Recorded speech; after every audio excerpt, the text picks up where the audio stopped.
Moving to this study by the Council for Scientific and Industrial Research conducted on parents found that half of their children were cyberbullied. It also revealed that children are far more likely to be bullied on the internet than adults. Joining us now to tell us how parents and guardians can look out for cyberbullying is a CEO of School Days, that's Paul Esterhuizen. Paul, a pleasure to have you on the program this afternoon. So as you know, the prevalence of cyberbullying among South African children is alarming, and with studies showing that a significant number have experienced this form of harassment at some point. Now, as the CEO of School Days, could you share your perspective on the impact of cyberbullying on students' well-being and also their academic performance? Yeah, thank you, Nhlanhla, and greetings to all the viewers out there. Cyberbullying, social media bullying is prevalent. It's real. It's a reality that we're facing. It's something of a silent invader because the participants, in many instances, unwittingly become cyberbullied and then don't have the confidence to go and speak to anyone about it. What is it? It's about posting harmful images, messages. It's the intimidation that happens. We sit in a situation where we've probably got the best part of 6 million teenagers in our schools at the moment. In a given year at school, there are 200 learning school days and there's a curriculum to be taught. And we know that the dominance of the internet and the prevalence of connectivity impacts all of us. In many instances, we feel and recognize that we may well be addicted to it. And the challenges we have here is that when a teenager gets bullied, when a child at school gets some intimidating messages, is in a social group where they're not feeling confident, they don't know how to respond and manage, they get ostracized and targeted. And we're seeing it that because they're literally carrying their devices with them 24/7, that even when they leave the school and the environment with their peers, they take that connectivity, that social connection with their peers and friends and people they know and don't know. They take it home with them and they can feel as if they're being bullied in their homes.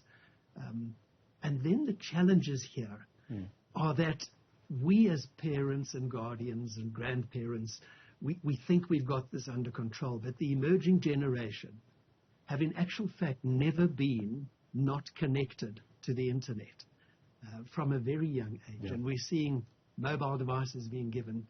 And when it disrupts a school day, then the child stops focusing on the learning. And then we get the situation where they've been harassed, they've been manipulated, and they don't know how to respond. So it challenges them to study. It challenges them to be effective in the school. So, Paul, I also want us to reflect on the Department of Basic Education's intention to introduce these legislative changes, which really allows victims of bullying to apply for protection orders against their bullies. It does signify a significant step forward. However, some legal experts are also highlighting potential challenges in the implementation, particularly concerning the age and mental capacity of the accused bully. How do you envision these changes impacting the fight against the cyberbullying in schools? We legislate for much in this country, and the capacity then to extend the legislative process into the realms of finding those whom we want to prosecute and how we could get protection orders in place and how we've got to collect evidence. And then we've got to take this to magistrates, knowing that we've got the protection of the law, but the challenge to find the time and the capacity within the system to do it is not an easy one. And in reality of a child who's bullied, 1 in 10 who has experienced bullying will actually come forward and find an adult to go and speak to about the fact of what has happened to them.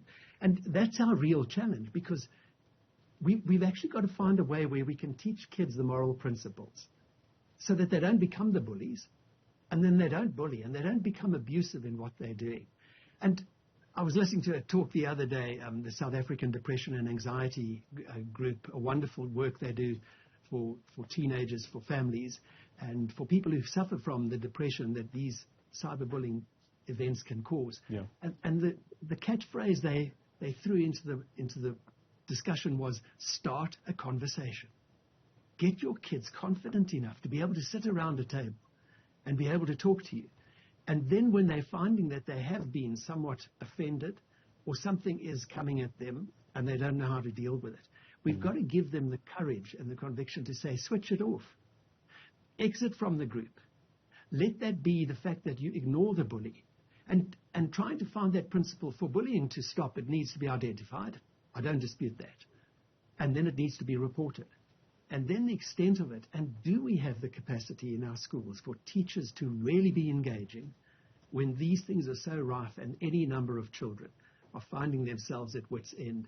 So as a guideline, and Ntlantla, if there's anyone out there listening, teenager being bullied, bullying others, people who are posting, moms and dads, our school teachers, our school environment, my mantra in this would be, whatever you're doing in your digital world, in your social world, in your environment world, ask yourself a few telling questions. Start with the fact of, is it true?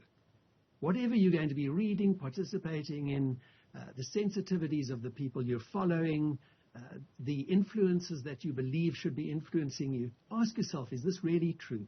Then get to the question of, is it helpful? Is it able to help me? And ultimately, I believe that we can use this. We can use these networks for the good to prevent what's going wrong. We can be inspiring to others. And if our youngsters and if all of us used it not to be posting the next funny moment, which we think is seriously funny, where it ends up humiliating someone, but it becomes so funny to laugh at that we believe we should post. And these things are harmful. So, yeah, you've got to think twice before you post. I want us to crystallize on that point by also reflecting on comments by Dean McCombry, who's the founder of My Social Life and the Digital Parenting Club. He emphasizes the importance of understanding the root causes of cyberbullying, which often stem from deeper societal issues like trauma, anxiety, and socioeconomic challenges. So how can educational institutions then collaborate with organizations like school days to really address these underlying factors and also foster a safer online environment for students? You know, in Ntlantla, we want to be a voice in the dark that brings light into the environment. And the way forward in this is, how do we start as a community in our homes and get involved with schools and participate? And I get this. Our social economic structures don't facilitate this as easily as having parents being able to go to school and walk the corridors and even get to the parent evenings. But we're going into a year now of school governing body elections. Every third year this comes to the fore, and it's time. Now in March we'll be having school governing body elections. The tricky part is the schools are not getting the parents to come and be participative. We end up with schools with over 1,000 learners, where less than 20 parents will actually come to a meeting. And my message to them is, if we're wanting to address these issues, and cyberbullying is but one of them, we need to ensure that we can get behind our teachers. We can be supportive of the governing bodies, because we have a voice to elect those who are going to serve for the school. And if we can't be involved, get involved for that one moment where we can understand who's leading and governing in our schools. I know there's so much political rhetoric and so much distraction, but right in front of us, in our homes, are the children that need to be educated to become those who can go out into the marketplace and be employed. We're seeing so much travesty around unemployment. But we know as societal leaders and influencers come and go, we've all got to be that committed version of, how do I help and assist, firstly, my child? Do I get involved? Do I go and meet the teachers just so that they know that I exist? And get my child to show me what they're doing every day. We see too many children struggling emotionally with something like cyberbullying, and then they stop learning. They lose concentration, they lose their confidence, they have a low self-esteem, and this erodes everything positive within them. And if we can't pick it up early as parents, and as all teachers should be doing because they can identify it, schools do have policies for cyberbullying. We do have ways where we can report it. And the fear of reporting it is in some ways the major blocker here. So my message there is, how do we get our kids to know what's right and wrong? Teach them morally that posting that, sharing that, distributing this on the internet, or doing it on any of these trending versions of the TikTok world and the Instagram world and our communication groups. Be very sensitive, be alert, don't dive in. Sit back and say, is it helpful? Is it true? Is it inspiring? Otherwise, I'm wasting my time. I want to speak about your organization for quite a bit, Paul. School Days, from what I understand, aims to empower families to financially plan for their children's education while also advocating for a kinder and more empathetic approach to combating bullying.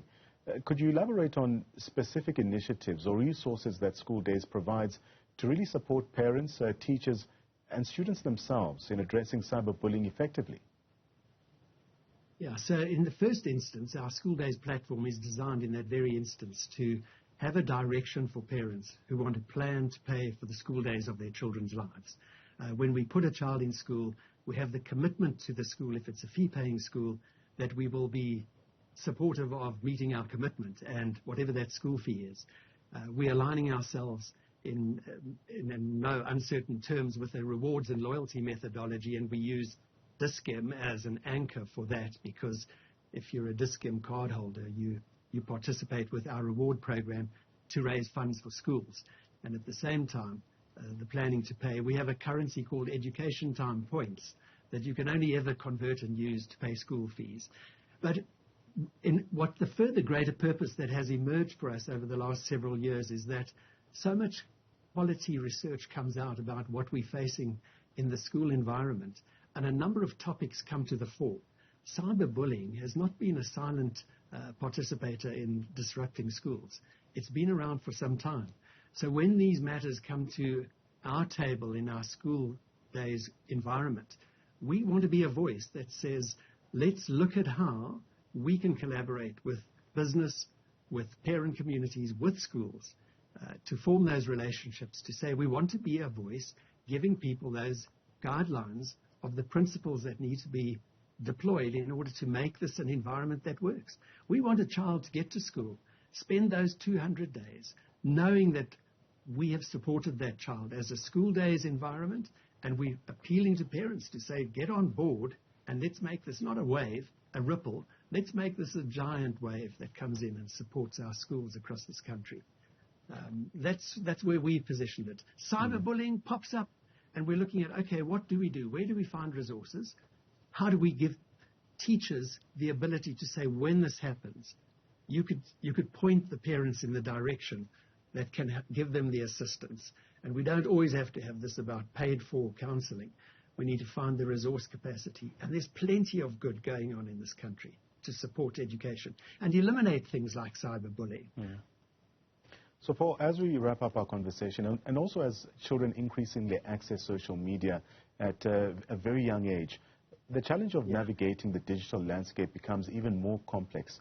Give us your final thoughts on what role do you see parents and educators playing in really equipping children with the necessary digital literacy skills to recognize and also respond to cyberbullying? So you and I both know, and I believe everyone who's listening to this knows, that the role players in our lives, the real heroes in our lives, are our parents, are the adults with whom we as children, when we were children, we looked up to, we respected them, and they set an example for us that we could follow. And what we're seeing in the fragmented societal issues that we have with separation and divorce and dysfunctional homes is we're seeing that youngsters today don't have a great example to follow. So the message to parents is, are you setting the example? Are you fixated on the device that you have, which makes you vulnerable to cyberbullying as well, because you've had the arguments, you've had the posts, and you've commented in social groups that you might belong to, and then regretted it later. And in actual fact, you then get bullied yourself. So are we, as parents and adults in society, setting the example that youngsters would say, that is clever? I pose the question to fathers. If you took your iPad, your notepad, your mobile phone, and said to your youngster, your young teenager at high school, my boy, you can look at everything I'm looking at on my device, on my mobile phone, because I have nothing that I'm shameful of, that I'm participating in, and there are no groups that I am keeping from you. You could look at everything on my phone. And would my youngster come to me and say, Dad, this is what's happening. I cannot cope. I cannot cope because my peer guys are sharing things with me. I don't feel like I'm participating. I think I should belong. I don't belong. What am I doing? How do I get out of this? Because then we can be the wisdom that wasn't raised in the generation that was connected, but has seen the generation that is connected and say, what's the right thing to do? We all know we've got to teach our kids morally right and wrong, and that we don't want to be those who set the example that says, well, you're doing it, so why can't I do it? And we want to be involved. We've got to be involved. And at a young age, if you're giving your kids access to the internet, and you're giving them a mobile device, and you're giving them the ability to do things when they, at any time of day, you need to set the barriers, you need to set the boundaries so that you can have the barriers into which you can protect your children and explain to them why the good from what the connectivity and the internet has can be a lifeblood in our own families and in our communication groups where we can really care for each other. These are hard things to do because all too easily it gets derailed, disconnected from the family. We don't sit around the table, and if we do, we all have the device in front of us. Set some rules in place. Thank you so much for your time. That's Paul Esterhuizen. He's the CEO of My School Days, for really shedding light on the urgent need to address cyberbullying in South African schools and for sharing insights into School Days initiatives to promote digital safety and foster empathy among students. And as you've heard there, he says that parents also have a part to play in also ensuring that they observe or monitor what their children use on social media.